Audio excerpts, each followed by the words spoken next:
সত্যি বেঁচে থাকার কি ভয়ানক লড়াই। প্রতিপক্ষ যখন প্রকৃতি, ড্রোন হামলা, এয়ার স্ট্রাইকের থেকে কম ভয়ঙ্কর নয় এই লড়াই। আকাশ ভাঙা বৃষ্টি, ফুঁসতে থাকা নদী ধস, হড়পা বান, কোনো অস্ত্র তো বাকি রাখছে না প্রকৃতি। অস্তিত্ব রক্ষার সংগ্রাম যদি যুদ্ধ হয়, তবে দেশের উত্তর পূর্বে এখন ভয়ঙ্কর যুদ্ধ হচ্ছে। হাজার হাজার মানুষের জীবনের সব থেকে বড় সত্য এখন এই যুদ্ধ, প্রাণ বাঁচানোর লড়াই। অরুণাচল প্রদেশের আনজাও প্রদেশের ছবিটা দেখালাম। কেন্দ্রীয় মন্ত্রী কিরেন রিজিজুর পোস্ট করা এই ভিডিও ভাইরাল। সত্যি বিজ্ঞান প্রযুক্তিতে মানুষ যতই মঙ্গল ছুঁয়ে ফেলুক, প্রকৃতির কাছে আমরা আজও অসহায়, এটাই সবচেয়ে বড় সত্যি।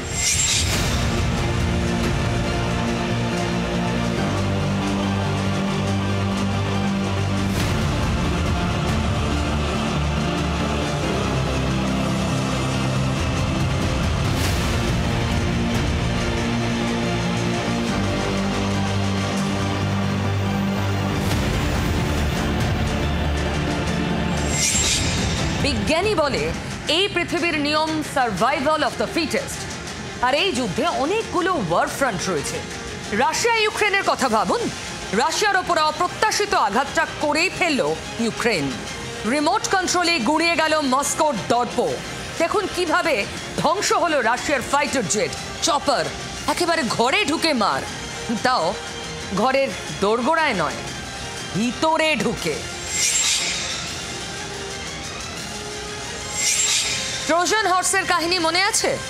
হোমারের মহাকাব্যের সেই কাঠের ঘোড়াই যেন 2025 সালে ফিরিয়ে আনলো ভলোদিমির জেলেনস্কির ইউক্রেন। দীর্ঘদিন ধরে অবরোধ করে রেখেও ট্রয় নগরী জিততে পারেনি গ্রিক বাহিনী। এরপর অতিকায় কাঠের ঘোড়া তৈরি করে তারা। ঘোড়ার পেটের ভিতর লুকিয়ে রাখা হয় গ্রিক সেনাদের। কৌশলে সেই কাঠের ঘোড়া পাঠিয়ে দেওয়া হয় ট্রয় নগরীর অন্দরে। একইভাবে, ঠিক একইভাবে কন্টেইনার বোঝাই করে রাশিয়ায় ড্রোন পাঠায় ইউক্রেন। কন্টেইনারের ভিতরে লুকোনো ড্রোন। রাশিয়ার বোঝার আগে অ্যাকশন। দীর্ঘদিন চলা সংঘাতের কি মহাকাব্যিক পরিণতি। যুদ্ধ শুধু পেশি শক্তির লড়াই নয়, রয়েছে বুদ্ধির খেলা। আর এটাই নতুন যুগের যুদ্ধ। রাশিয়ার একেবারে 4000 কিলোমিটার অন্দরে ঢুকেও সামরিক ঘাঁটি তছনছ করেছে ইউক্রেন। দু দেশের সংঘাত হয়তো আরো বাড়বে। রাশিয়া ইউক্রেন যদি নিজেদের অস্তিত্ব রক্ষায় যুদ্ধ করে, আমাদের প্রতিবেশী বাংলাদেশ আবার যুদ্ধ করছে নিজের সঙ্গে, নিজের অতীতের সঙ্গে, ইতিহাসের সঙ্গে।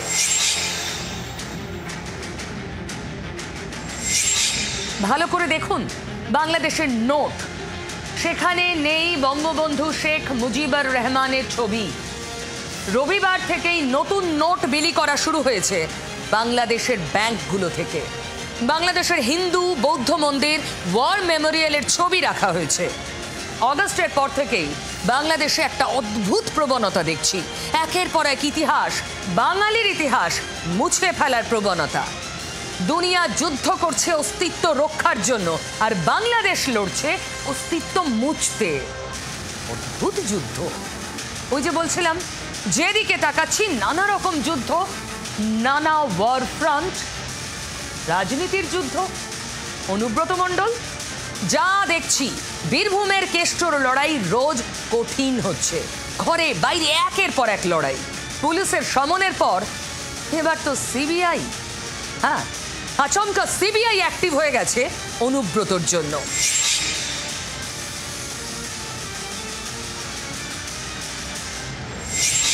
ভাইরাল ফোন কাণ্ডের পরই গরু পাচার মামলায় নতুন করে সক্রিয় হয়েছে সিবিআই। প্রভাবশালী কোনো নেতা সাক্ষীর সঙ্গে যোগাযোগ রাখছেন কিনা, সাক্ষীকে প্রভাবিত করার চেষ্টা হচ্ছে কিনা খোঁজ নিচ্ছে সিবিআই। তবে রাজনীতির বোদ্ধারা ভাবছেন বীরভূমের এই বীরকে নিয়ে বেশ বিড়ম্বনাতেই পড়েছে তৃণমূল কংগ্রেস। একদিকে অনুব্রত, অন্যদিকে হুমায়ুন কবির। তৃণমূলের বিধায়ক মুখ খুললেই বিতর্ক। পুলিশের বিরুদ্ধেই যুদ্ধ করে বসলেন হুমায়ুন। এখনো লালগোলা থানা, বড়ুয়া থানা, আমার ভরতপুর থানা, এমন কিছু কিছু কর্মকাণ্ড চলে আমি যদি বিরোধী আসনে থাকতাম 24 ঘন্টা সময় লাগতো না এসব শায়েস্তা করতে। বিরোধী হলে শায়েস্তা করতেন? তাহলে কি পুলিশের পাশাপাশি শাসককেও নিশানা করলেন? মানে যুদ্ধটা হুমায়ুনের শুধু পুলিশের বিরুদ্ধে নয়, তৃণমূলের বিরুদ্ধেও। যা বলবো সত্যি বলবো, কাউকে পরোয়া না করে। ভরতপুরের তৃণমূল বিধায়ক নিজের বক্তব্য থেকে সরতে পারেন, কিন্তু হুমায়ুন কবিরের আসল সত্যিটা কি? হুমায়ুনের কি কहीं पे নিগাহে कहीं पे নিশানা? অপ্রত্যাশিত, দুঃসাহসিক, সমস্ত বিশেষণই কম পড়ে যাচ্ছে রাশিয়ায় ইউক্রেন হানার ব্যাখ্যায়। রাশিয়ার প্রায় 4000 কিলোমিটার ভিতরে ঢুকে, বুঝতে পারছেন, একাধিক সেনা ঘাঁটি জাস্ট তছনছ করে দিয়েছে ইউক্রেনের ড্রোন। শুধু ড্রোন দিয়ে এই ভয়ঙ্কর হানা চালিয়েছে ইউক্রেন। ধ্বংস রাশিয়ার 40-এর বেশি যুদ্ধ বিমান, একটার পর একটা বিমান ধ্বংস হচ্ছে। ইউক্রেনের দাবি তাদের ড্রোন ধ্বংস করেছে রাশিয়ার কয়েকশো চপার, হাজার খানেক ট্যাঙ্ক, জেট, এমনকি যুদ্ধ জাহাজ ও সাবমারিনও ক্ষতিগ্রস্ত হয়েছে বলে ইউক্রেন দাবি করছে। ক্ষয়ক্ষতির বহরে বিশেষজ্ঞরা বলছেন এটা রাশিয়ার পার্ল হারবার।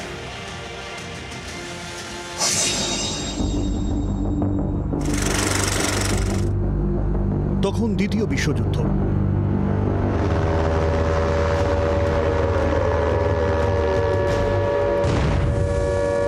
আমেরিকার নৌ ও বিমান সেনা ঘাঁটি পার্ল হারবারে আচমকাই হামলা চালায় জাপানের বায়ুসেনা। 4000 মাইল উড়ে এসে জাপান যে এভাবে হামলা চালাতে পারে তা ভাবতে পারেনি কেউ। ফলে কার্যত পড়ে পড়ে মার খেতে হয়েছিল মার্কিন সেনাকে। 1941-এর 7ই ডিসেম্বর 4000 কিলোমিটার পার করে জাপানের অন্তত 360টি যুদ্ধ বিমান হামলা চালায় আমেরিকার পার্ল হারবারে। প্রায় 2500-এর কাছাকাছি মার্কিন নৌসেনা নিহত হন। 8টি যুদ্ধ জাহাজ ক্ষতিগ্রস্ত হয়, তার মধ্যে ডুবে যায় 4টি। আমেরিকার 300টির বেশি বিমান ধ্বংস হয়ে যায়। পার্ল হারবারে জাপানি হামলার আগে সরাসরি দ্বিতীয় বিশ্বযুদ্ধে জড়ায়নি আমেরিকা। তারা যুদ্ধ ঘোষণা করে পরের দিন 8ই ডিসেম্বর।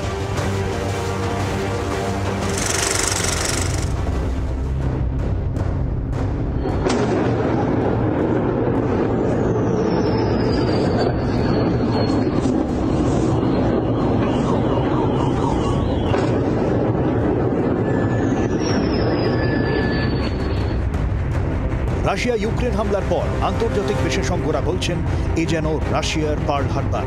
ইউক্রেন সীমান্ত পার করে রাশিয়ার মধ্যে 4000 কিলোমিটারের বেশি ভেতরে ঢুকে হামলা হয়েছে। 117টি ড্রোন দিয়ে হামলা চলে ইউক্রেনের। 40টির বেশি রাশিয়ান বম্বার ফাইটার জেট ধ্বংস হয়েছে। ধ্বংস হয়েছে রাশিয়ার Tu-95, Tu-22M এর মতো বিমান।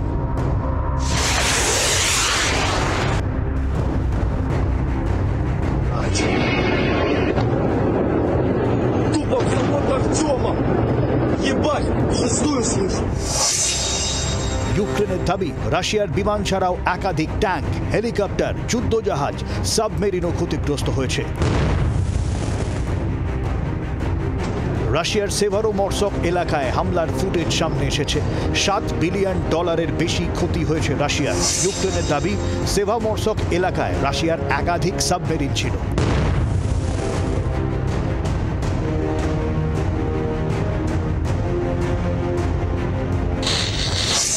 ইভানোভা, রায়াজান, মুরমানস্ক, ইরকুটস্ক, এই 5 সেনা ঘাঁটিতে হামলা হয়েছে বলে রাশিয়াও স্বীকার করেছে। এছাড়াও আরও 4টি সেনা ঘাঁটিতে হামলা চলেছে বলে খবর। সার্বিক ক্ষয়ক্ষতি বিশাল নিঃসন্দেহে, কিন্তু কত তা নিয়ে এখনো চুপ মস্কো।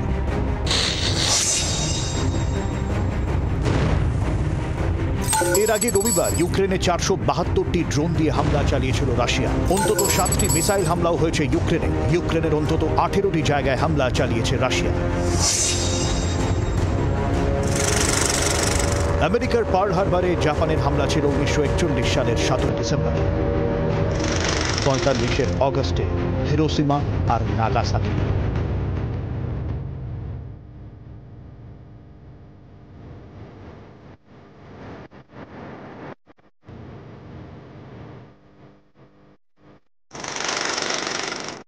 ফলে ইউক্রেনে হামলার পর রাশিয়ার প্রত্যাঘাত কোন স্তরে যায় তাই নিয়ে উদ্বেগ বাড়ছে গোটা বিশ্বে। ভয়ঙ্কর, এইভাবে একটার পর একটা যুদ্ধ বিমান ধ্বংস, আর এই ড্রোনগুলো এতটা ভিতরে ঢুকে গেল। ওই যে শুরুতেই বললাম, যুদ্ধ অন্যভাবে, যুদ্ধ আড়াল থেকে স্ট্র্যাটেজি ঠিক করে কন্টেইনারের ভিতরে করে ড্রোনগুলোকে অত ভিতরে পাঠিয়ে দিয়েছিল ইউক্রেন। অপারেশন সিঁদুরের সময় আমরা দেখেছি কিভাবে পাক হামলা সামলে দিয়েছে রাশিয়ার S-400, অথচ রাশিয়া সামলাতে পারল না ইউক্রেনের ড্রোন হামলা। সীমান্ত পেরিয়ে রাশিয়ার মধ্যে 4000 কিলোমিটার ভিতরে ঢুকে পড়ল ড্রোনগুলো। ঠিক কিভাবে? ট্রোজান হর্সের কথা বলছেন অনেকেই। ফিরে আসছে ট্রয় ধ্বংসের ইতিহাস। ঠিক সেই কায়দায় ইউক্রেনের অপারেশন স্পাইডার ওয়েব, মানে মহাকাব্য থেকে অনুপ্রেরণা নিয়ে নিজেদের ট্রোজান হর্স তৈরি করেছে ইউক্রেন। এই স্পাইডার ওয়েবটা কিভাবে কাজ করেছে? এই প্ল্যান নাকি বছর দেড়েক ধরে চলেছে। Operation successful.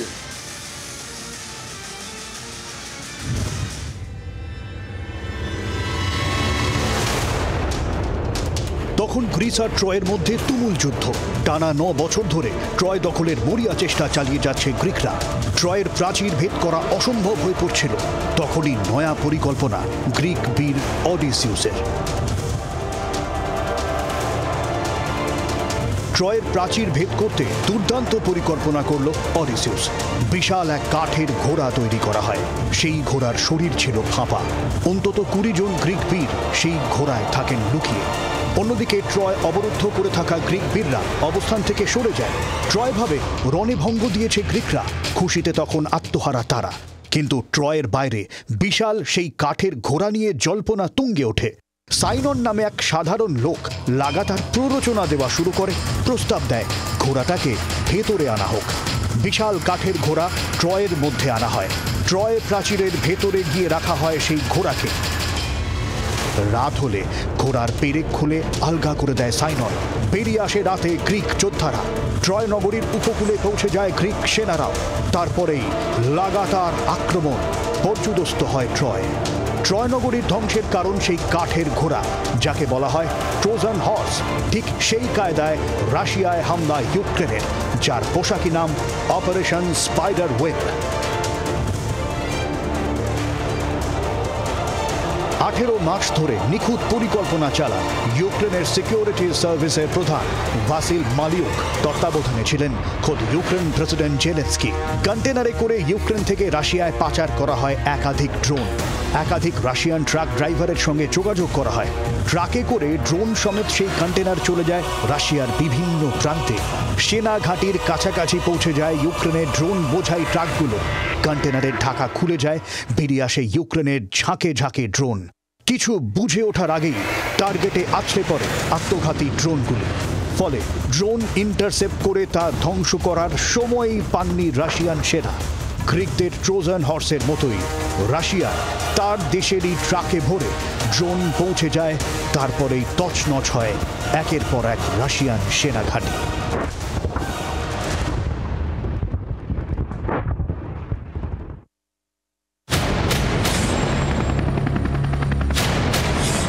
সামরিক সংঘাতের নতুন যুগ, আরো নির্দিষ্ট করে বললে ড্রোন যুগ। মানুষবিহীন যানের সাহায্যে শত্রুর বুকে নির্ভুল নিখুঁত হামলা। বিস্ফোরক বোঝাই ড্রোন নিমেষে শত্রুর ঘরে ঢুকে ছারখার করে দেয় সব। যেমন হামলা হলো রাশিয়ায়, চালালো ইউক্রেন। মানুষবিহীন আকাশ যান দূর থেকে রিমোটে পরিচালনা করা যায়। সামরিক নজরদারি ও নিখুঁত আঘাত হানার হাতিয়ার। নির্দিষ্ট লক্ষ্য খুঁজে নির্ভুল আঘাত হানে। চালকবিহীন দূর থেকে নিয়ন্ত্রণ করা সম্ভব ড্রোনের সামরিক ক্ষেত্রে ব্যবহার বাড়ছে। সেনার জীবনহানি এবং শত্রুর হাতে বন্দী হওয়ার ঠেকাতে। ফাইটার জেট, জলপথে হামলা তো হয়েইছে, কিন্তু এই প্রথাগত উপায়গুলো ছেড়ে এখনকার যুদ্ধ একেবারেই আকাশপথে। আরো নির্দিষ্ট করে বললে ড্রোন ওয়ার। ড্রোনই এখন যুদ্ধের অন্যতম মাধ্যম, হাতিয়ার। আধুনিক প্রযুক্তির যুগে যে কোনো দেশের সামরিক ক্ষেত্রে অন্যতম বড় শক্তি এই অত্যাধুনিক ড্রোনগুলো। নতুন যুগে ড্রোন যুদ্ধক্ষেত্রে একটি গুরুত্বপূর্ণ অস্ত্র। শত্রু দেশের এয়ার ডিফেন্স সিস্টেমকে টার্গেট করতে ড্রোনের ব্যবহার অপরিহার্য। ইউক্রেন রাশিয়ার ফার্স্ট পারসন ভিউ বা এফপিভি ড্রোন দিয়ে হামলা চালিয়েছে। এই ড্রোন টার্গেট খুঁজে বের করে বিস্ফোরণ ঘটাতে পারে। পাকিস্তানে জঙ্গি ঘাঁটি গুড়িয়ে দিতে অপারেশন সিঁদুর চালাতে কামিকাজে ড্রোন ব্যবহার করেছিল ভারত। আগে থেকে নির্দিষ্ট করে রাখা টার্গেট চিহ্নিত করা কামিকাজে ড্রোনের প্রথম কাজ। টার্গেট নির্দিষ্ট করে ফেললেই নিমেষে হামলা চালায় ড্রোন। কামিকাজে ড্রোন মানুষ দ্বারা পরিচালিত হয়, আবার নিজে নিজে কাজ করতেও সক্ষম। অপারেশন সিঁদুরের পর সন্ত্রাসবাদীদের মদতদাতা পাকিস্তান ড্রোন পাঠিয়ে ভারতের বিভিন্ন শহরকে নিশানা করেছিল। পাক সেনার পাঠানো সেই সব ড্রোন ধ্বংস করে দেয় ভারতীয় বায়ুসেনা। প্যালেস্টাইনে ড্রোনের সাহায্যে বোমা হামলা করেছে ইসরায়েল। অর্থাৎ যুদ্ধের নতুন যুগে নতুন নতুন কৌশলের সঙ্গেই নতুন অস্ত্র ড্রোন। তৃতীয় বিশ্বযুদ্ধ সম্ভব এই অত্যাধুনিক ড্রোন ব্যবহার করে। এই ড্রোনের সঙ্গে প্রয়োজন শুধু কিছু কৌশল, ঠিক যেভাবে ইউক্রেন কন্টেইনারের পেটে ড্রোনগুলো ভরে লুকিয়ে রাশিয়ার একেবারে মূল ভূখণ্ডে পাঠিয়ে দিয়েছিল।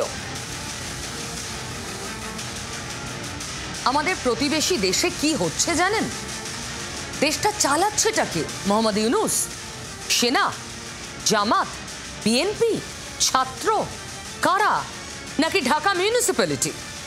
ইউনূসের বাংলাদেশে ফের বঙ্গবন্ধুকে মুছে ফেলার চেষ্টা। ওই যে বললাম, কেউ কেউ যুদ্ধ করে নিজের সঙ্গে, ইউনূসের সরকার তাই করছে। বাংলাদেশের অস্তিত্ব কি? ৭১-এর যুদ্ধ, তার ইতিহাস মুজিবুর রহমান ছাড়া? সেই অস্তিত্বের সঙ্গে লড়াইয়ে নেমেছেন ইউনূস। বাংলাদেশের টাকা থেকে উধাও মুজিবের ছবি।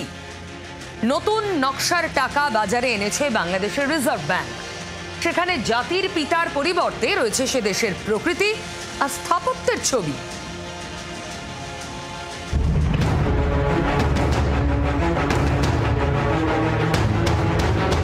গত বছর অগস্টে স্বঘোষিত ছাত্র জনতার জঙ্গি আন্দোলনে ক্ষমতাচ্যুত হন শেখ হাসিনা।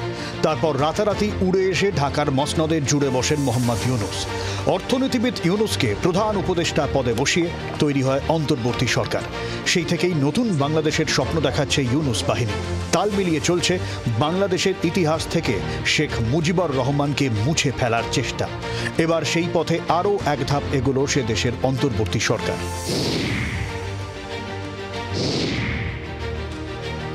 ১ জুন থেকে বাংলাদেশের বাজারে এসেছে নতুন নোট। প্রাথমিকভাবে ২০, ৫০ এবং ১,০০০ টাকার নোট বাজারে ছাড়া হয়েছে। নোটের নকশা এবং প্রতীকেও বদল এসেছে। নতুন কোনো নোটেই বঙ্গবন্ধু শেখ মুজিবুর রহমানের ছবি নেই। তার পরিবর্তে নোটে সে দেশের প্রকৃতি, স্থাপত্য, ধর্মস্থানের ছবি রয়েছে।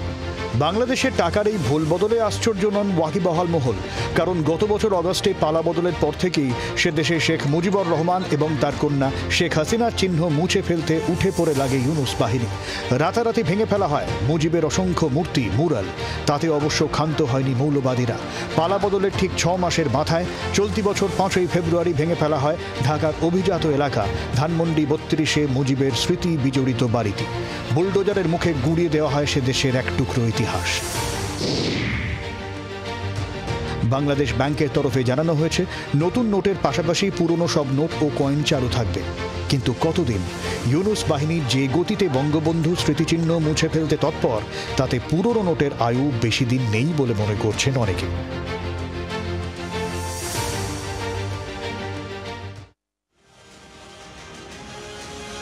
প্রতিবেশী বা বিশ্বে ভারতের শত্রুর সংখ্যা কম নয়, বরং দিনে দিনে তা বাড়ছে।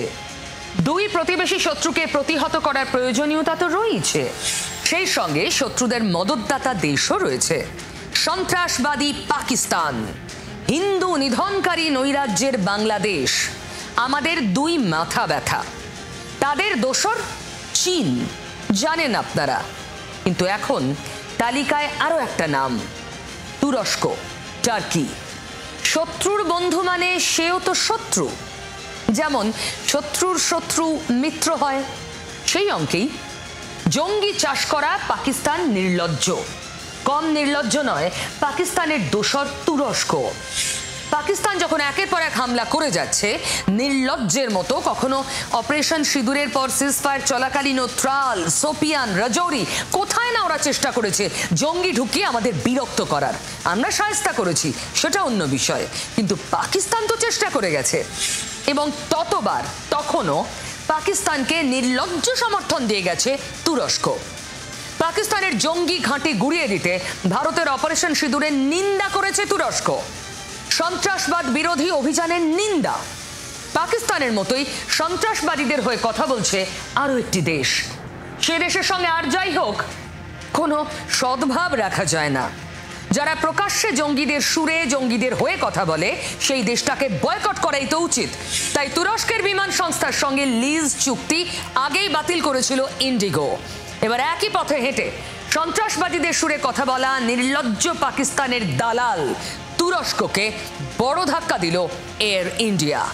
টার্কিশ টেকনিক নামে তুরস্কের একটি বিমান সংস্থা এয়ার ইন্ডিয়ার বিমানের রক্ষণাবেক্ষণ করত।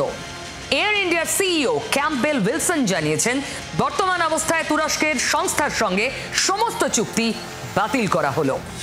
বোয়িং 777 এবং বোয়িং 787 এর রক্ষণাবেক্ষণের দায়িত্বে ছিল টার্কিশ টেকনিক। ক্যাম্পবেল উইলসন বলেছেন, সবার আগে দেশ, তাই বর্তমান পরিস্থিতিতে এই সিদ্ধান্ত।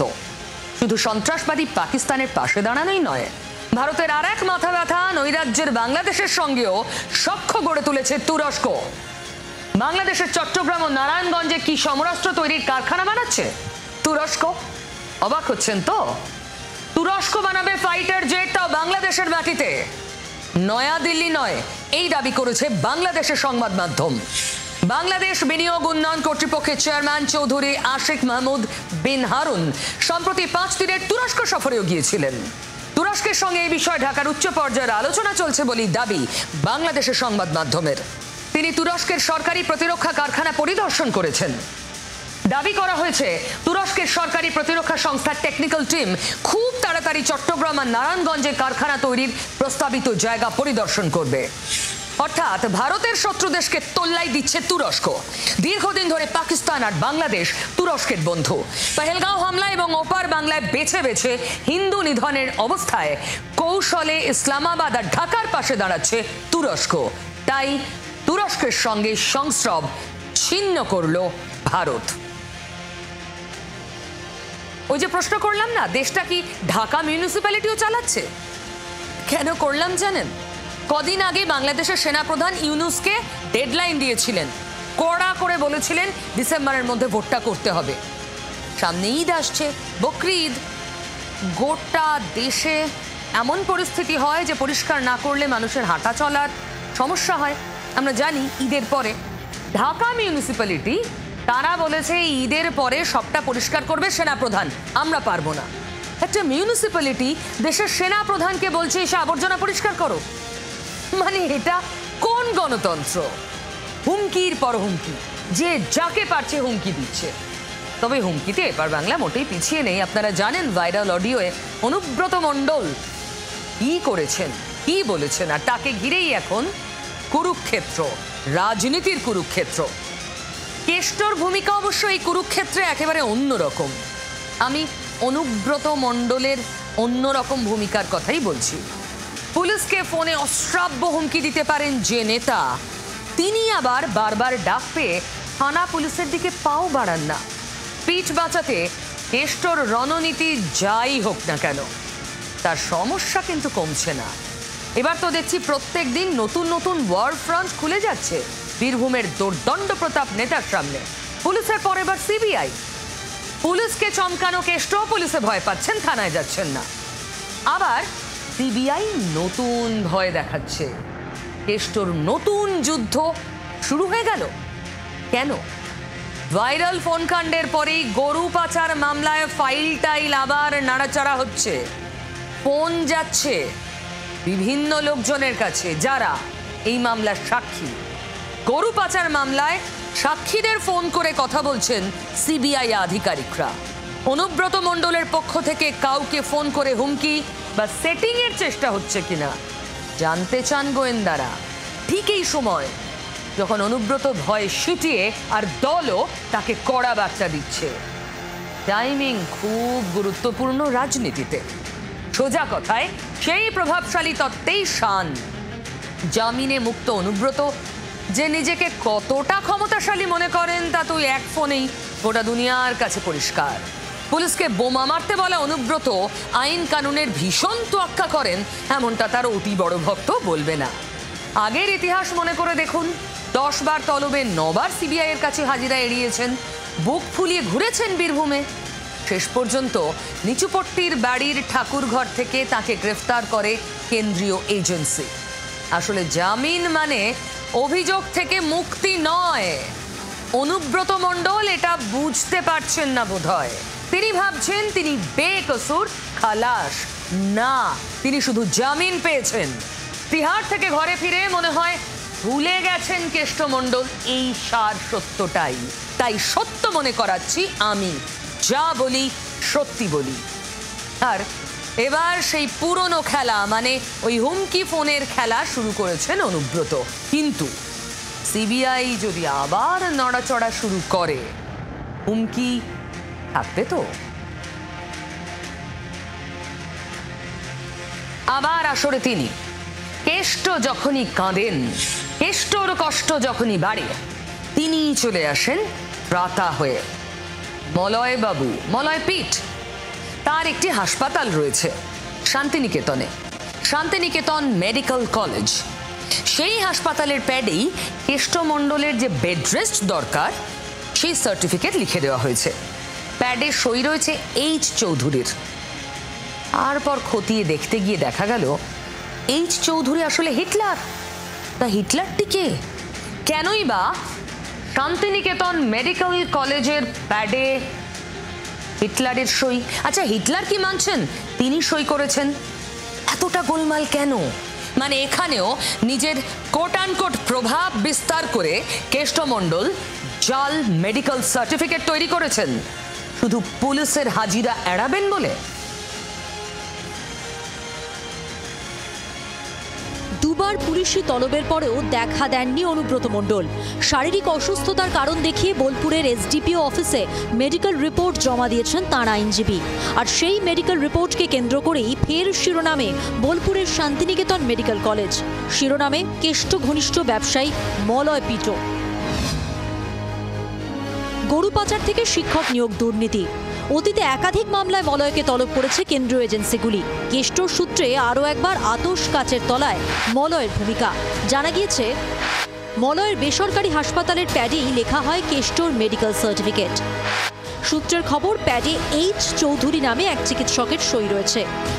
তার দেওয়া রেজিস্ট্রেশন নম্বরের সঙ্গে আবার মিলে যাচ্ছে রামপুরহাট 1 নম্বর ব্লকের স্বাস্থ্য আধিকারিক হিটলার চৌধুরীর রেজিস্ট্রেশন। সইয়ের এইচ চৌধুরী ও বাস্তবের হিটলার চৌধুরী কি একই ব্যক্তি? এই সইকে কেন্দ্র করেই নতুন বিতর্ক দানা বেঁধেছে। পিএমওইচ পদাধিকারী কোনো লোককে স্বাস্থ্য ভবন বা স্বাস্থ্য প্রশাসন প্রাইভেট প্র্যাকটিসের অনুমতি দেয় না। এর বাইরে কে কি যদি কিছু করেন তাহলে কেউ ওভারস্টেপ করেছেন, যদি কেউ করেন তার দায়িত্ব তিনি নেবেন।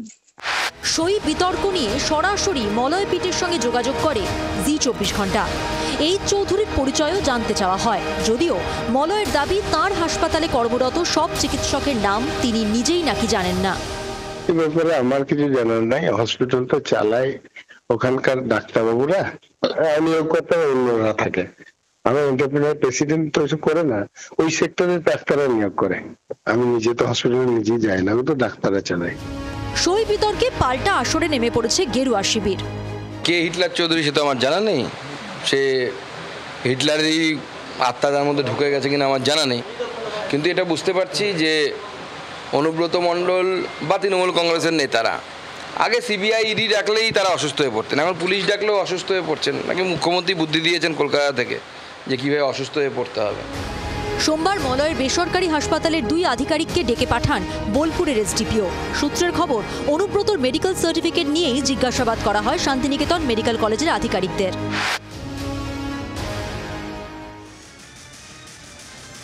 দেখুন, অনুব্রত মণ্ডল এই মুহূর্তে পাকে পড়ে রয়েছেন। ওই ভাইরাল অডিওর পর তৃণমূলের হাতেও আর কোনো উপায় ছিল না ওর বিরুদ্ধে ব্যবস্থা নেওয়া ছাড়া। ওই যে ছাত্র নেতা অনুব্রতর হয়ে ফেসবুকে গলা ফাটিয়ে দলের কোপে পড়লেন, এটা তো যথেষ্ট বড় বার্তা অনুব্রতর জন্য। আবার আপনি এই প্রশ্ন করতে পারেন, ছাত্র নেতা কোপে পড়লো, তাকে সাসপেন্ড করা হলো, আর এত কথা যিনি বললেন, গোটা দুনিয়ার সামনে ক্ষমা চাইলেন বলার পরে তাকে কেন সাসপেন্ড করা হলো না?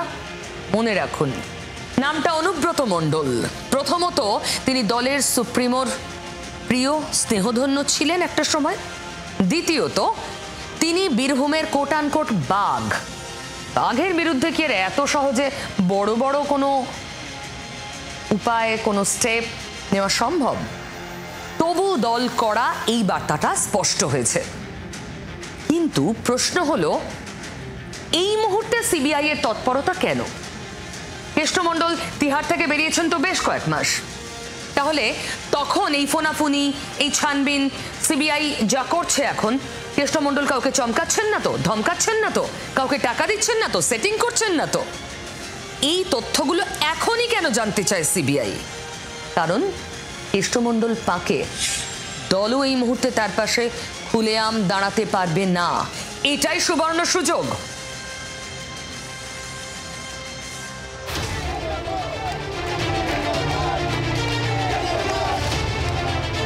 পুলিশকে অনুব্রত মণ্ডলের হুমকির ভাইরাল অডিও নিয়ে এত তোলপাড়। আচ্ছা, অনুব্রত মণ্ডল পুলিশকে ধমকাচ্ছেন, এ তো নতুন নয়, আমরা তো বহুবার দেখেছি, অভ্যস্ত। অনেকেই বলতে পারেন হ্যাবিচুয়াল অফেন্ডার। তাহলে এবার তৃণমূল এত কড়া কেন অনুব্রতকে নিয়ে? রাজনৈতিক বিশ্লেষকরা কি বলছেন জানেন? তিহাড় বাসের দাপট কমেছে বীরভূমের বাঘের। অনুব্রতর অনুপস্থিতিতে বীরভূমে কাজল শেখ এবং অন্যান্যদের হাতে দল অনুব্রতর চাইতেও ভালো সাফল্য তুলে দিতে পেরেছে। তখন কিন্তু অনুব্রতর প্রতি যে দলের ডিপেন্ডেন্সি অনেকটাই কমে গেছে। সিগন্যালটা আগেই দেওয়া হয়েছিল কৃষ্ণমণ্ডলকে। জেলে থাকার সময়ও যার পদ যায়নি, সেই অনুব্রত এখন বীরভূম তৃণমূলে শুধুমাত্র একজন কোর কমিটির সদস্য। অনুব্রত সম্ভবত সেই সংকেত বোঝেননি, যার ফল ওই ভাইরাল ফোন কল। তারপর তো প্রকাশ্যে ক্ষমা চাইতে বাধ্য করেছে দল, মামলা করেছে পুলিশ। সব মিলিয়ে অনুব্রতর এখন শাখের করা। একদিকে পুলিশ, অন্যদিকে তৎপর সিবিআই। আচ্ছা, এর নেপথ্যেও কি তবে অন্য কোনো সিগন্যাল? যে সিবিআই স্পষ্টত বার্তা পেয়ে গেছে তিনি দলের কথিত বাঘের জায়গায় তিনি আর নেই। এই একটা সুযোগ নখ দাঁতহীন অনুব্রতর উপর ঝাঁপিয়ে পড়া যাবে। তবে কি সত্যি অনুব্রতর পাশে আর কেউ নেই? যেভাবেই হোক, অনুব্রতর বিড়ম্বনা ঝেড়ে ফেলতে চায় তার দল তৃণমূল কংগ্রেস।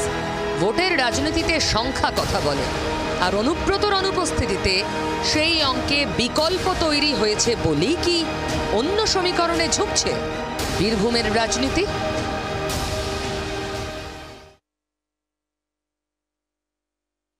নেতারা যাই বলুন, আপনাদের সামনে আমি বলি শুধু সত্যিটাই। হুমায়ুন কবির পুলিশকে হুমকি দিয়েছেন, এটা সত্যি। পুলিশের বিরুদ্ধে তিনি কার্যত যুদ্ধ ঘোষণা করেছেন। বলেছেন তিনি যদি বিরোধী আসনে থাকতেন শায়েস্তা করে দিতেন পুলিশকে। মানে পুলিশ এমন কিছু করে যা শায়েস্তা করার যোগ্য। মানে তিনি শাসকের লোক বলেই শায়েস্তা করতে পারছেন না, কারণ আটকাচ্ছে। শাসকের অংশ হওয়াটাই তার কাছে বাধা। মানে পুলিশ যা গোলমাল করে, যে অন্যায় অভিযোগ পুলিশের বিরুদ্ধে ওঠে, তা শাসকের প্রশ্রয়ই ওঠে। এটাই তো বলতে চাইলেন হুমায়ুন কবির, কিন্তু তারপর আবার ঢোক গিলে নিয়ে দিগবাজিও খেয়ে ফেললেন। দিগবাজিটাও হুমায়ুন কবিরের ক্ষেত্রে নতুন কিছু নয়, কিন্তু কেন বারবার পুলিশকে নিশানা কেন করছেন হুমায়ুন কবির? চাইছেনটা কি? একজন রাজনীতিক একটা শব্দ না ভেবে খরচ করেন না, যে শব্দের কোনো ফায়দা নেই ব্যবহারই করেন না। কি চান হুমায়ুন কবির? ভরতপুরের তৃণমূল বিধায়ক মুখ খুললেই তৃণমূলের অস্বস্তি, তিনি মুখ খুললেন আজ, তারপর আবার ডিগবাজিও খেলেন। আচ্ছা, মনে আছে আপনাদের পুলিশ মন্ত্রী একজন ফুল টাইম প্রয়োজন, তাই না?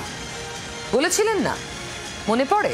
মুখ্যমন্ত্রী চতুর্থবারের জন্য আবার মুখ্যমন্ত্রী হন, কিন্তু তার ডেপুটি হিসাবে অভিষেক বন্দ্যোপাধ্যায়ের অভিষেক হওয়া দাবি আমি রেখেছি, এবং সেই সঙ্গে পুলিশ মন্ত্রী, পুলিশের কোথাও ছোটখাটো গাফিলতি আছে কিনা সেটা ফুল টাইমের একজন পুলিশ মন্ত্রী থাকলে আমার মনে হয় তার নজর এড়িয়ে কোনো ভালো কাজ ছাড়া কোনো খারাপ কাজে পুলিশ লিপ্ত থাকতে পারবে না।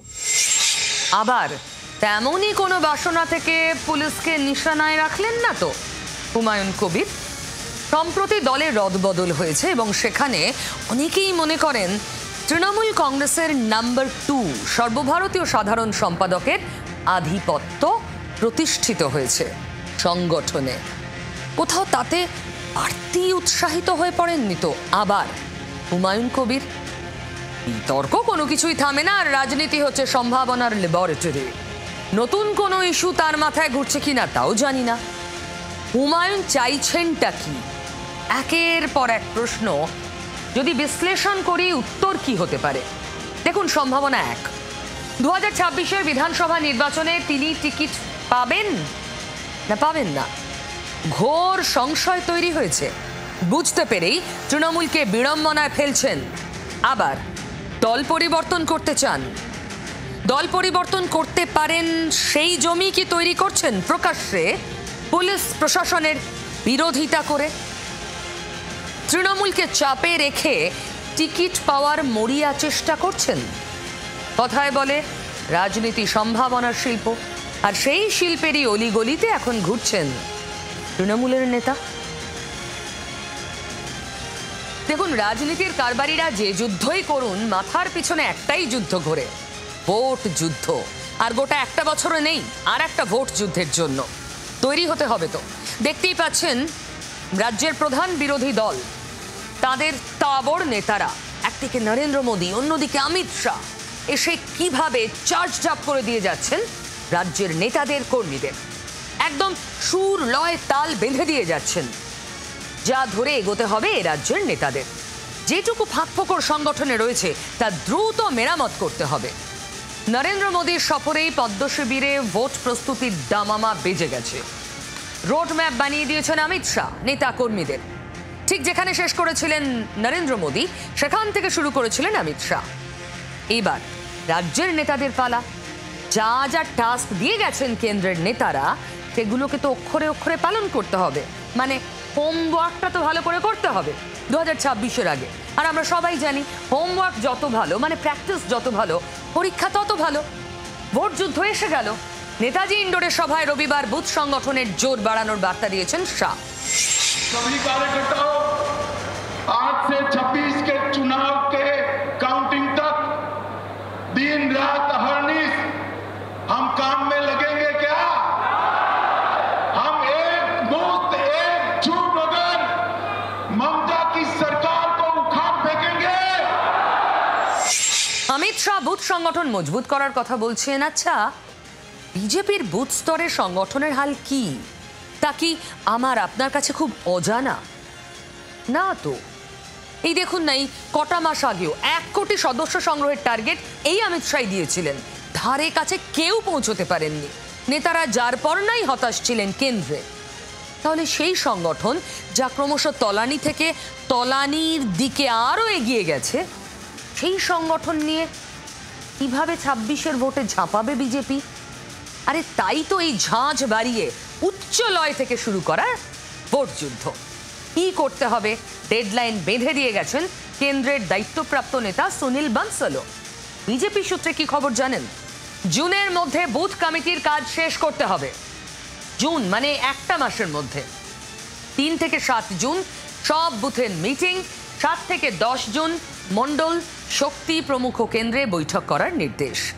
দিনের শেষে রিপোর্ট পাঠাতে হবে কেন্দ্রের নেতাদের। হোমওয়ার্ক হয়ে গেছে, এবার আপনারা দেখুন, মানে খাতাটি জমা দিতে হবে কেন্দ্রের কাছে। কমিটি গঠন নিয়ে জল মেশানো রিপোর্ট দিয়ে আগেই বকুনি খেতে হয়েছিল বঙ্গ বিজেপির নেতা কর্মীদের। এবার যাতে আর তা না হয়, মানে ফাঁকিবাজির কোনো জায়গা নেই এবারের পরীক্ষার প্রস্তুতিতে, তাই কড়া নজর রাখছেন স্যার বানসাল।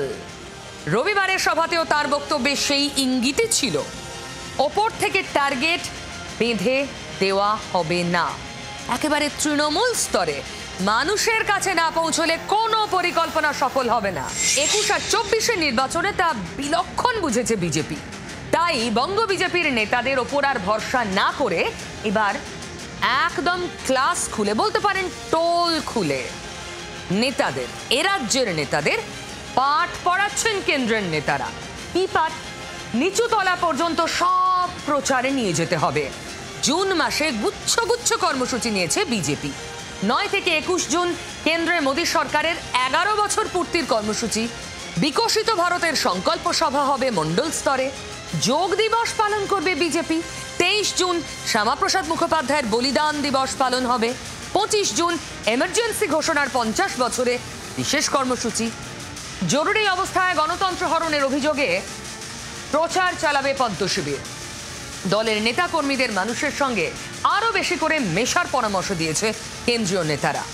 সমাজের সব স্তরের মানুষের কাছে পৌঁছতে হবে। 10 এবং 11 জুন বিজেপির প্রফেশনাল মিট। সেখানে কারা থাকবেন? প্রফেশনালরা, ডাক্তার, ইঞ্জিনিয়ার, শিক্ষক, শিল্পী, সমাজের নানা স্তরের মানুষ, গণ্যমান্যরা, তাদেরকে কাছে টানার উদ্যোগ ইমেজ বিল্ডিং হিসেবে জেলায় জেলায় কর্মসূচি করবে বিজেপি। নির্দেশে ইতিমধ্যেই চাঙ্গা বঙ্গ বিজেপির নেতারাও হোমওয়ার্ক পেয়েছেন তারা। এবার জুনের মধ্যে তা সেরে ফেলতে হবে। মানে ভাবুন কত ফাস্ট কে খাতার অঙ্ক কষে শেষ করে জমা দিতে পারবে। স্যার এই নিন, সেই প্রতিযোগিতায় বঙ্গ বিজেপির নেতারা। আচ্ছা, এখানে সব থেকে বাধ্য ছাত্রকে এখনো অবধি? সুকান্ত মজুমদার, রাজ্য বিজেপির সভাপতি। আমরা 26-এ পরিবর্তন করতে চলেছি এবং এখন বিজেপি আর অপোজিশন পার্টি নয়, BJP is the alternative party. আমরা হচ্ছে অল্টারনেটিভ পার্টি এবং এই অল্টারনেটিভ পার্টি আগামী দিনে পশ্চিমবঙ্গের সামনের দিকে এগিয়ে নিয়ে যাবে। বাংলায় এসে আক্রমণাত্মক বক্তব্য রেখেছেন মোদী শাহ। অনেকেই বলছেন ঝিমিয়ে পড়া সংগঠনকে চাঙ্গা করতে ভোকাল টনিক, সেটাই এখন ভরসা। পরপর দুবার ভোটে টার্গেটের বহু আগে থেমে যাওয়া ছন্ন ছাড়া দলের হাল ফেরাতে ওয়ার্ম আপ দরকার, না হলে ভোটের যুদ্ধে লড়বে কে? আর ঠিক সেই সুর ধরেই, সুরটা কি? সিঁদুর? এ রাজ্যের সরকারের বিরুদ্ধে দুর্নীতি? এ রাজ্যের সরকার মহিলাদের সুরক্ষা দিতে পারে না? আর সব থেকে গুরুত্বপূর্ণ এবং 21 আর 24-এর ভোট থেকে যা বেশি করে আলাদা করবে 26-এর ভোটকে, তা হলো হিন্দু আর মুসলিমের তত্ত্ব, মানে ধর্ম। সেই ধর্মে শান দিলেন ওই বাধ্য ছাত্র সুকান্ত মজুমদার। শুনুন। পরিষ্কার সোজা কথা সোজাভাবে বলা ভালো। ভারতবর্ষকে হিন্দু সংখ্যাগরিষ্ঠ দেশ থেকে হিন্দুদেরকে সংখ্যা কমিয়ে মুসলিম সংখ্যাগরিষ্ঠ দেশে করার পরিকল্পনা চলছে এবং এতে তৃণমূল কংগ্রেসও সামিল আছে। তৃণমূল কংগ্রেসের সাথে তো কংগ্রেস হাত ধরাধরি করে চলছে, সিপিএম হাত ধরাধরি করে চলছে। ভোট প্রস্তুতি তার মানে পদ্মফুল শুরু করে দিয়েছে, আমরা বুঝেই গেছি। কিন্তু বাধ্য ছাত্রের মতো এ রাজ্যের নেতারা আর এবার ফাঁকি দিতে চান না, কারণ ফাঁকি দেওয়ার ফল আগের দুটো ভোটে তারা পেয়ে গেছে। ওই যা হয়, ফাঁকি দিয়ে পরীক্ষায় বসলে সব প্রশ্নের উত্তর দেওয়া যায় না। তৃণমূলের কি খবর? ভোট প্রস্তুতি এদিকেও শুরু। দেখুন, গোটা দল হিসেবে মহিলা ব্রিগেডকে নামানো হয়েছে বিভিন্ন কর্মসূচি, আমরা আগেও আপনাদের দেখিয়েছি। ডোর টু ডোর প্রচারে যে তৃণমূল কংগ্রেসও জোর দিচ্ছে, আমরা আগেও আপনাদের দেখিয়েছি। কিন্তু এবার তৃণমূলের এক নেতা, তিনি ব্যক্তিগত স্তরেও প্রস্তুতি শুরু করে দিয়েছেন, আর সেখানে অনেক প্রশ্ন উঠছে। নেতার নাম শওকত মোল্লা, তৃণমূলের বিধায়ক, ক্যানিং পূর্ব কেন্দ্রের। কিন্তু আপনারা জানেন আজকাল ভাঙড় সংক্রান্ত যে কোনো খবরে শওকত মোল্লার নাম আসে, কারণ তিনি ভাঙড়ের পর্যবেক্ষক এবং সেটা বেশ কিছুদিন ধরেই দায়িত্ব দেওয়া হয়েছে তাকে। প্রশ্নটা হলো, শওকত মোল্লা কি ভাঙড়ের ক্যান্ডিডেট হবেন এবার 26-এর ভোটে? কেন প্রশ্ন করছি তার কারণ, ভাঙড়ের তৃণমূলের পর্যবেক্ষক এখন একটা সার্ভে শুরু করেছেন। ডোর টু ডোর ঘুরে ঘুরে, এমনকি বাড়ির মহিলাদের সঙ্গে, ঠাকুমা দিদিমাদের সঙ্গে গিয়ে গিয়ে তিনি আলাপচারিতা করছেন। পারলে রান্নাঘরে ঢুকে পড়ছেন।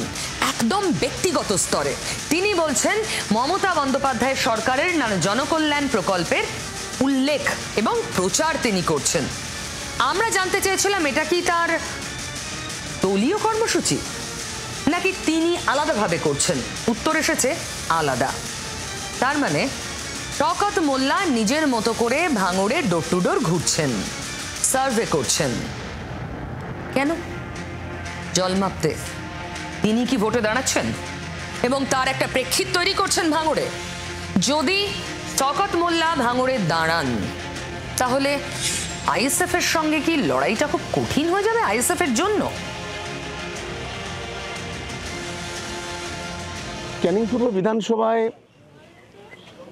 আমাদের যারা যুব সম্প্রদায়ের ছেলেরা আছে, আমাদের মহিলা সম্প্রদায় যারা আছে, এবারে তারাই নির্বাচন করবে এবং এই নির্বাচনে যদি প্রধানমন্ত্রীও সে দাঁড়ায় এখানে, এই শুভেন্দু টুভেন্দু চুনোচাঁদা ছেড়ে দিন এদের, তারপরেও 1 লক্ষের বেশি ভোটে হারবে।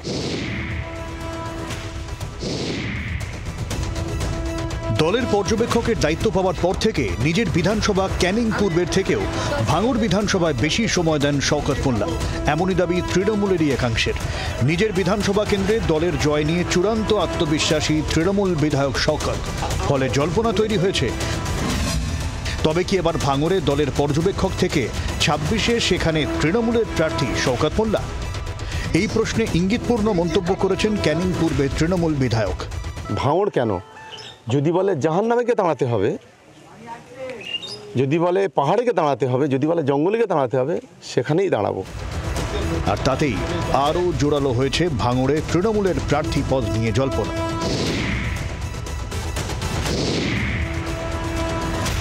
পঞ্চায়েত ভোট বা লোকসভা ভোট পর্যবেক্ষক হয়ে ভাঙড়ে দলকে শওকত অনেকটা সাফল্য এনে দিয়েছেন বলে মনে করেন তৃণমূলেরই একটা অংশ। তার প্রার্থী হওয়া না হওয়া সময় বলবে, তবে প্রার্থী হলে ভাঙড়ে আইএসএফ এর গড়ে কি থাবা বসাতে পারবেন শওকত, সেটাও প্রশ্ন। শওকত মোল্লা দাঁড়ালে তো ভাঙড়ের মানুষ মুখিয়ে আছে তার যোগ্য জবাব দেওয়ার জন্য। পঞ্চায়েত নির্বাচনে যে ধরনের খুনোখুনি তিনি করেছেন আর এই মুহূর্তে যে ধরনের প্রোপাগান্ডা মিথ্যা প্রচার চালাচ্ছেন ভাঙড়কে নিয়ে, আর ভাঙড়ের একমাত্র বিধায়ক যিনি প্রতিনিয়ত গরিব মানুষের কথা বিধানসভা তথা রাস্তাতে তোলপাড় করছেন, তাকে কালিমালিপ্ত করার জন্য যে অপপ্রচেষ্টা তিনি চালাচ্ছেন, ভাঙড়ে একবার তিনি দাঁড়ালে তার যোগ্য জবাব ভাঙড়ের সাধারণ মানুষ দিয়ে দেবে। 21-এর বিধানসভা ভোটে রাজ্যে বাম কংগ্রেস ও আইএসএফ জোট গড়ে লড়েছিল। বাম কংগ্রেসের ঝুলি শূন্য থাকলেও একমাত্র ভাঙড়ে যেতেন আইএসএফ এর নওসাদ সিদ্দিকী। 26-এ ভাঙড়বাসী কাকে বেছে নেন সেদিকেই নজর থাকবে রাজনৈতিক মহলের। শুরুতেই যে ছবি দেখিয়েছিলাম আপনাদের, মনের মধ্যে না গেঁথে রয়েছে ওই ছবিটা, তাই শেষে আবার ফিরলাম অরুণাচলের ওই ছবিতেই। শুধু অরুণাচল কেন, গোটা উত্তর পূর্ব ভারত টানা বৃষ্টিতে বিপর্যস্ত। উত্তরবঙ্গের একাংশ থেকে শুরু করে সিকিম, অসম, অরুণাচলের দুর্যোগ চলছেই। বিভিন্ন রাজ্য মিলিয়ে ইতিমধ্যেই প্রায় 30 ছাড়িয়ে গেছে মৃতের সংখ্যা। ভারী বৃষ্টিতে সিকিমে ধসের জেরে 3 জনের মৃত্যু হয়েছে। সিকিমের কি চেহারা! বাঙালির প্রিয় গন্তব্য ঘুরতে যাওয়ার জন্য সেই সিকিমকে দেখলে না চোখে জল আসবে। রাস্তাগুলোর কি বিক্ষিপ্ত বিচ্ছিন্ন অবস্থা, হঠাৎ শেষ হয়ে গেছে কোনো কোনো রাস্তা, কারণ ধস নামার ফলে রাস্তার বাকি অংশ আর নেই। ভাবুন কি চরম দুর্যোগ।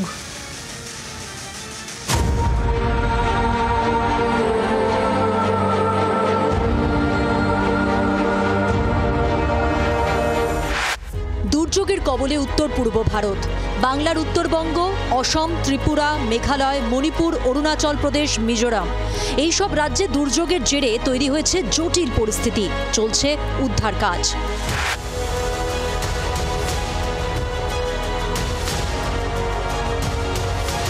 ফুসছে উত্তরবঙ্গের তিস্তা, জলস্তর বইছে বিপদ সীমার উপরে। ইতিমধ্যে উত্তরবঙ্গের বিভিন্ন জেলায় জারি হয়েছে সতর্কতা। তবে ভয়াবহ পরিস্থিতি সিকিমের বিভিন্ন জায়গায় নেমেছে ধস। প্রকৃতির রুদ্র রোষে পড়ে কার্যত তছনছ হয়ে গেছে ছবির মতো সুন্দর সিকিমের একাংশ। জলস্রোত কাদায় উত্তর সিকিমের লাচেনের ছাতেনে বড়সড় ক্ষতির মুখে পড়েছে ভারতীয় সেনাবাহিনীর ক্যাম্প। প্রাণ গিয়েছে ভারতীয় সেনাবাহিনীর কয়েকজনের।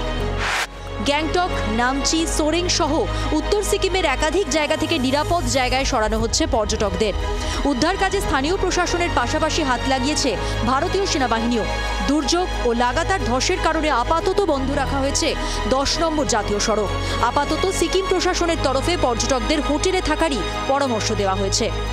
বন্যার মতো পরিস্থিতি তৈরি হয়েছে অসম এবং অরুণাচল প্রদেশে। ফুলে ফেপে উঠেছে একের পর এক নদী। রবিবার অসম অরুণাচলে শুরু করা হয়েছে বায়ুসেনার অপারেশন রাহাত। ধসে ভেসে গিয়েছে অসম এবং মেঘালয়ের সংযোগকারী 17 নম্বর জাতীয় সড়কের একাংশ। আর এর ফলে তুরা থেকে গুয়াহাটি পর্যন্ত সড়কপথে যোগাযোগ বিচ্ছিন্ন। অসমে বন্যার প্রভাব পড়েছে 15টি জেলার 78,000 বাসিন্দার জীবনে। মণিপুরে প্রায় 3,000 মানুষ বিপর্যস্ত। গত 48 ঘন্টায় ভেঙে পড়েছে 830টি বাড়ি। মৌসুম ভবন জানাচ্ছে চলতি সপ্তাহ প্রায় পুরোটাই উত্তর পূর্ব ভারতে ভারী বৃষ্টিপাত হবে, ফলে পরিস্থিতি আরও জটিল হওয়ার আশঙ্কা। উত্তর পূর্ব ভারতের সঙ্গে আমাদের উত্তরের চেহারাটা দেখুন। তিস্তার রূপ দেখে চিনতে পারবেন না, এত উত্তাল, কি অস্থির তিস্তা। জলমগ্ন চেংমারি গ্রাম পঞ্চায়েতে বেশ কিছু বাড়ি জলের তলায়, কৃষি জমি অনেকটা অংশ জুড়ে। মেখলিগঞ্জ থেকে বাংলাদেশ পর্যন্ত নদীর অসংরক্ষিত এলাকায় হলুদ সতর্কতা জারি হয়েছে। দেখুন অচেনা তিস্তাকে।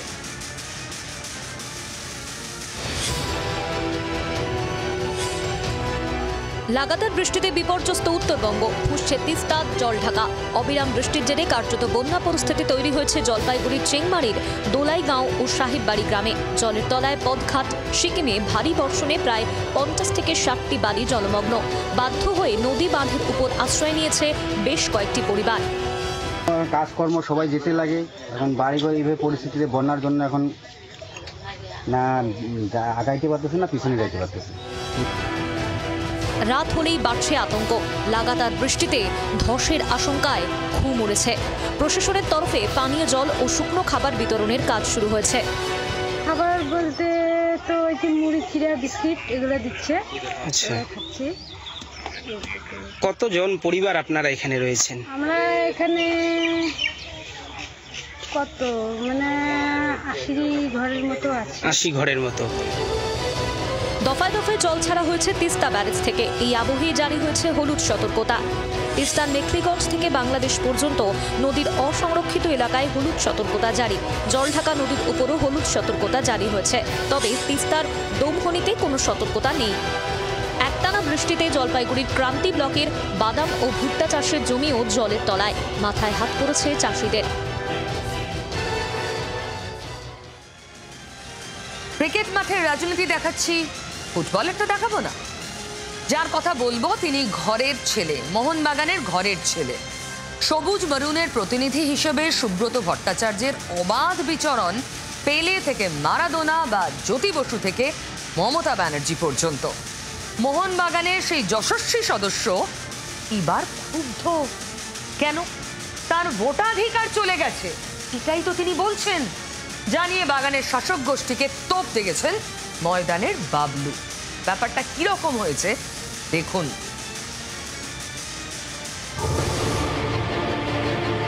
ময়দানের সবুজ ঘাসে নারীর যোগ সুব্রত ভট্টাচার্যের। শতাব্দী প্রাচীন ক্লাবের সোনায় মোড়া ইতিহাসও তাঁকে ছাড়া অসম্পূর্ণ। আর সেই 1974 থেকে 91 16 নম্বর জার্সি গায়ে দাপটের সঙ্গে খেলেছেন তিনি। তারপরে কোচ হিসেবেও ঈর্ষণীয় সাফল্য সবুজ মেরুনের এই বর্ষিয়ান সদস্যের। 2015 ক্লাব নির্বাচনে ভোটেও দাঁড়িয়েছিলেন তিনি, কিন্তু এক দশক পরে আসন্ন ক্লাব নির্বাচনে ভোটাধিকারই নেই সুব্রত ভট্টাচার্যের। আশ্চর্যজনক হলেও এটাই সত্যি।